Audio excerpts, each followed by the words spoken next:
जो संत रामपाल जी महाराज के सम्मान समारोह जो हुए हैं, उनका ग्राउंड पर क्या असर है, आम जनता उसको लेकर क्या सोचती है, इसके विषय में कल हमारी पूरी मीडिया टीम ने, खुद मैंने लोगों से उस चीज़ के रिव्यू लिए हैं कि आप लोग क्या सोचते हैं जो ये प्रोग्राम किए जा रहे हैं। आप इसको आडंबर की तरह देखते हैं, पाखंड की तरह देखते हैं, या आप संत रामपाल जी महाराज को भगवान मानते हैं, एक उस मुद्दे पर बातचीत करेंगे।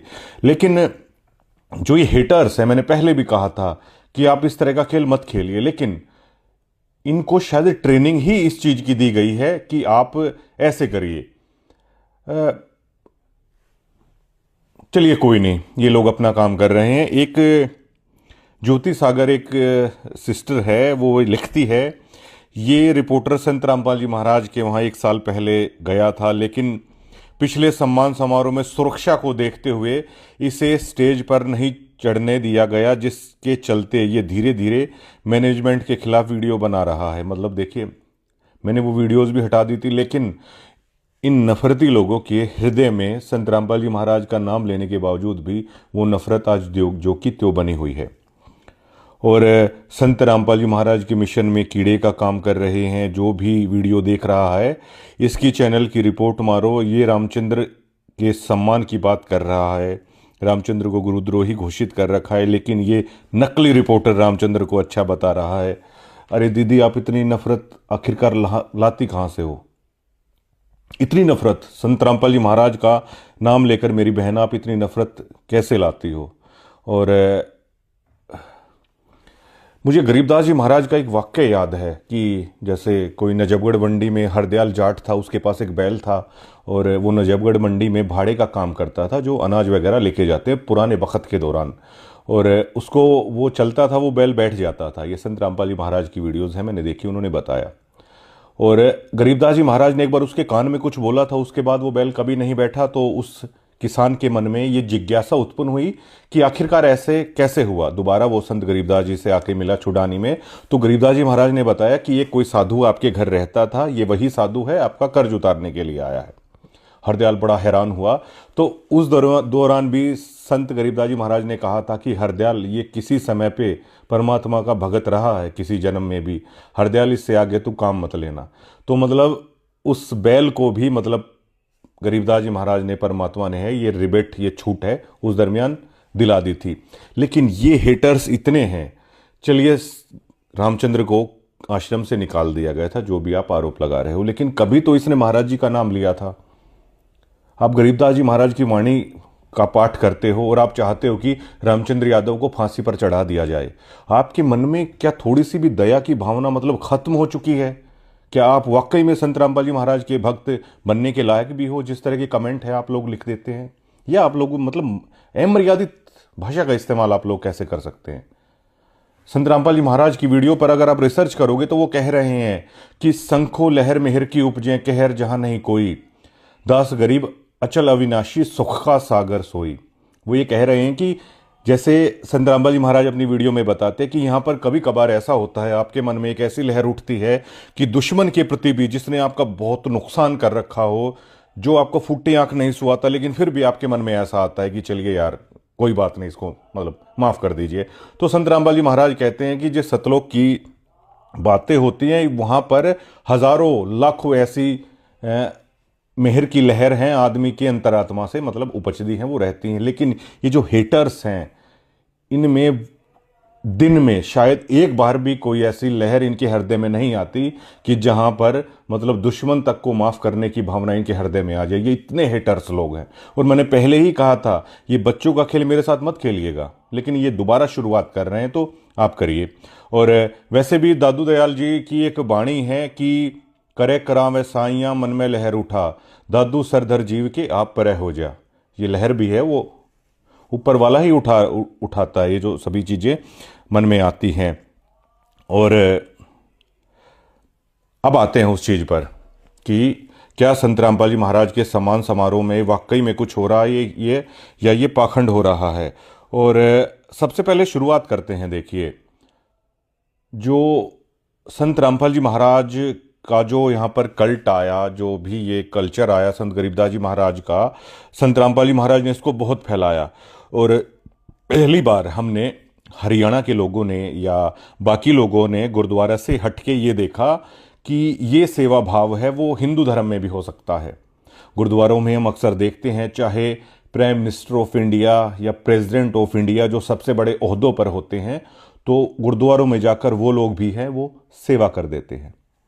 गुरुद्वारों में आम भक्तों की तरह पंक्ति में कतार में बैठकर हमने प्रधानमंत्री नरेंद्र मोदी को देखा। हालांकि जो कैप्टन अमरिंदर सिंह है उनके लिए थोड़ा सा जो प्रसाद था उसके लिए एक कह सकते हैं वो कुछ लगा रखा था रखने के लिए, लेकिन प्रधानमंत्री जी ने कहा कि आप नीचे रख दीजिए। तो जहाँ जिस जगह पर जाकर प्रधानमंत्री तक के मन में ये भाव आ जाता है कि हम गुरुद्वारे में आए हुए हैं, तो हिंदुओं हरियाणा में जब ये चीज़ें आई तो हरियाणा के लोगों के लिए बहुत ये नई बात थी। उन्होंने गुरुद्वारे में तो देखा था, तो सबसे एक अहम चीज है जिसने लोगों का दिल जीता था कि गुरुद्वारों में गुरु के प्रति जो सेवा भाव है वो संत रामपाल जी महाराज ने जो पंथ खड़ा किया है उसमें हूबहू वैसे की वैसे। और बड़े बड़े लोगों को, चाहे वो गुरुद्वारे में हों, चाहे वो संत रामपाल जी महाराज के आश्रम में हों, मैं कह चुका हूँ, चाहे वो आईएएस हों, चाहे वो आईपीएस हों या बड़े बड़े रिच आदमी हैं, मैंने वहाँ पर सेवा करते हुए देखे हैं, लंगर में भी और बर्तन मांजते हुए भी देखे हैं। अगर हेटर्स की तरह होते ना, अगर उनके मन में ऐसी भावना नहीं होती, तो भैया ये बताइए, कोई आदमी आईपीएस रह चुका है, क्या वो बर्तन साफ करेगा? क्या उसके आगे पीछे जिसके नौकर घूमते हों वो आदमी ऐसा करेगा क्या? उस पर किसने असर किया? उस पर असर किया संत रामपाल जी महाराज की वाणियों ने।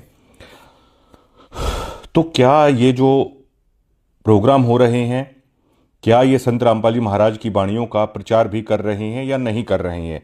अब देखिए, नानक जी का सारा मामला, जो नानक जी का जो सिख धर्म है वो किस लिए हम मानते हैं? एक वो वाणियों के बेस पे चलता है, दूसरा चलता है वो लंगर सेवा जो करते हैं, और तीसरा चलता है जो ग्राउंड पर जाकर है वो जो मानव सेवा करते हैं उसके लिए चलता है, और पूरे विश्व में जाता है और सभी आदर के सही देखते हैं। मैं बता चुका हूं, चाहे प्रधानमंत्री इस तरह के मतलब वहां पर जाकर है मतलब सेवा करते हैं, लंगर छकते हैं और वाणियों को सुनते हैं वहां पे आराम से बैठ के। इसी तरह संत रामपाल जी महाराज की जो अन्नपूर्ण मुहिम चली है, इसमें गरीबों को राशन दिया जा रहा है, गरीबों के मकान बनवाए जा रहे हैं, और किसानों को जो पाइप दिए गए हैं उससे किसानों को है राहत मिली है। मतलब ग्राउंड पर कंक्रीट काम हो रहा है। उसके बाद पूरे हरियाणा में इस बात की चर्चा चली कोई कंक्रीट काम हुआ तो। लेकिन जो ये प्रोग्राम हो रहे हैं, क्या वो प्रोग्राम संत रामपाल जी महाराज की वाणियों का प्रचार है वो कहीं पर कर रहे हैं? इस विषय पर है आज हम चर्चा करेंगे। देखिए, जो आज का जो मॉडर्न जो समाज है ना, वो कबीर जी को वो रियलिस्टिक मानता है। कबीर जी की वाणी को, जिस वाणियों का प्रचार संत रामपाल जी महाराज करते हैं, कबीर जी की वाणियों को इसलिए रियलिस्टिक मानते हैं क्योंकि आज हर कोई एजुकेटेड है, रहन सहन में पाखंड से रहित, और उस भक्ति के सच्चे मार्ग पर उस परमात्मा, उस खुदा, उस अल्लाह, उस वाहिगुरु तक पहुंचाने का एक मार्ग मानते हैं। इसलिए कबीर जी की वाणियों को सभी लाइक करते हैं। उसमें कोई आडंबर नहीं है, उसमें कोई पाखंडवाद नहीं है, और वो सीधे आदमी को मतलब परमात्मा तक पहुंचाने का वो एक मार्ग है। इसलिए कबीर जी को सब लाइक करते हैं। जिसका संत रामपाल जी महाराज है वो प्रचार कर रहे हैं, वो चीजें साइंटिफिक है, इसलिए लोग इस पंथ से जुड़े भी। और देखिए, संत रामपाल जी महाराज के आश्रमों में हर बार जो ये समागम होता है, अब भी होना है और कुछ ही दिन उसमें बाकी हैं, तो बहुत सारे इंटरकास्ट मैरिज भी होती हैं, बहुत सारी इंटर स्टेट मैरिज भी होती हैं। अब हमारे हरियाणा में अगर कोई बिहार से शादी करता है तो देखिए, इस बात को सभी जानते हैं। कुछ लोग कहते हैं ये पैसों में लेके आए हैं, कुछ लोग कहते हैं अरे ये तो बिहार से शादी करके लाए हैं। हालांकि हमारा संविधान इस चीज़ों को नहीं मानता, लेकिन फिर भी हमारे आम समाज में उन लोगों को थोड़ा सा हेय दृष्टि से है वो देखा जाता है, ये तो बिहार से लेकर आए हैं। लेकिन संत रामपाल जी महाराज के आश्रमों में आप कभी देखिएगा, हरियाणा के बहुत सारे लड़के ऐसे होते हैं जिनकी शादी हो रही है बिहार की लड़की से, जिनकी शादियां हो रही हैं मध्य प्रदेश की लड़की से, महाराष्ट्र की लड़की से, या असम हो गया, बंगाल हो गया। ये आप आसानी से वहां जाके देख सकते हैं।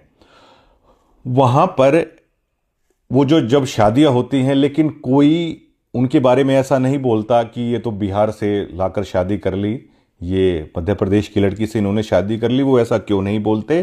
क्योंकि आम लोगों को ये पता है कि संत रामपाल जी महाराज के आश्रम में जो शादी होती है वो दहेज रहित होती है।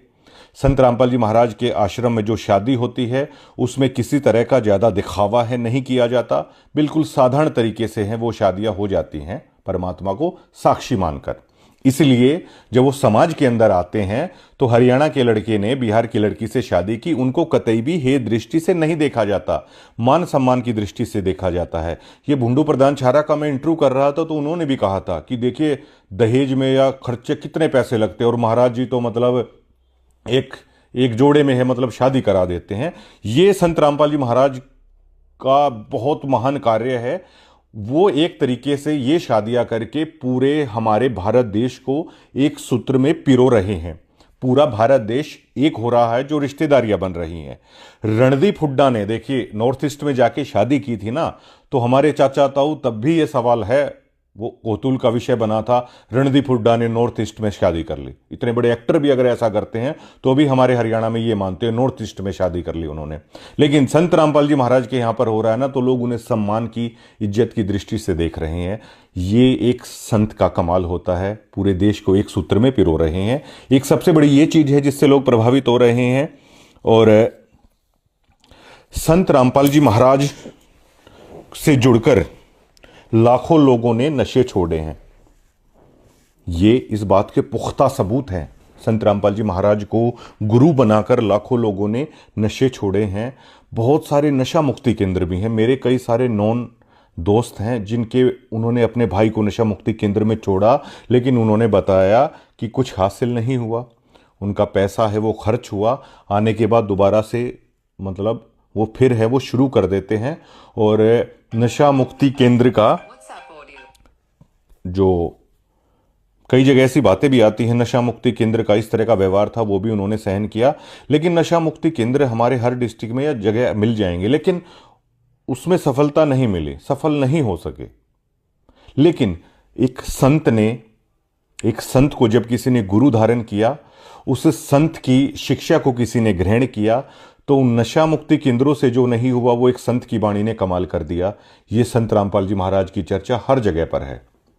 जो भी मैं ये चीजें बता रहा हूं ना दर्शकों, तो उसमें वाणी का महत्व ही हर जगह पर आ रहा है। जैसे नानक जी कहते थे कि कीर्तन करो, नाम जपो, जो लंगर सेवा है ये करो, उसी तरह संत रामपाल जी महाराज भी कहते हैं कि वाणियों का पाठ करो, उस निज नाम का आप जाप करो, मानवता की सेवा करो। तो वही सारी चीजें हैं, देखो जुड़ रही हैं ये सभी। और कबीर जी का भी यही संदेश है। तो उस संत की वाणियों ने वो चमत्कार किया, और उस संत के शब्दों ने, उस संत के सत्संगों ने वो कमाल कर दिया उस गुरु ने, जिनके शिष्य नशे से बिल्कुल दूर हो गए। लाखों लोगों ने नशा छोड़ दिया। और देखिए संत रामपाल जी महाराज का सेवा भाव से लोग प्रभावित। ये सभी पॉइंट हैं जो आम लोगों ने मुझे बताए हैं, वो मैंने यहां पर लिख रखे हैं। संत रामपाल जी महाराज के सेवा भाव से हरियाणा का आम समाज बहुत प्रभावित है। गरीबों के वो मकान बना रहे हैं, किसानों के लिए जो पाइप उन्होंने दिए हैं, जो राशन वो दे रहे हैं। हालांकि संत रामपाल जी महाराज ये कहते हैं कि परमात्मा तो उसको जानो, कि वेद में लिखा है परमात्मा तो उसको जानो जो तीनों लोकों में प्रवेश करके सबका धारण पोषण करता है, वो परमात्मा है। इन तीनों लोकों में जो हो रहा है वो पूर्ण परमात्मा ही सभी को खाने के लिए दे रहा है। और हमारे चाचा ताऊ में भी ये चर्चा आम है कि कीड़ी से लेकर हाथी तक को भाई खिलाने वाला वही है। संत रामपाल जी महाराज कहते हैं कि कण कीड़ी को और मन हाथी को वो परमात्मा ही करता है। ये आम बुड्ढे भी हैं, इस बात को बहुत श्रद्धा के साथ मानते हैं कि भाई मल्ल की खवारा है सारी चीजें, ये कह देते हैं। तो जो ये कंक्रीट काम किया है संत रामपाल जी महाराज ने, इसकी हर जगह चर्चा है। लेकिन ये सभी चीजों की जो मैंने बताई है, ये वाणियों से जुड़ी हुई चीजें हैं, ये गुरु से जुड़ी हुई चीजें हैं, ये संतों का मार्ग है, ये कबीर जी का मार्ग है, ये उन गुरुओं का मार्ग है जिनसे लोगों ने ये किया।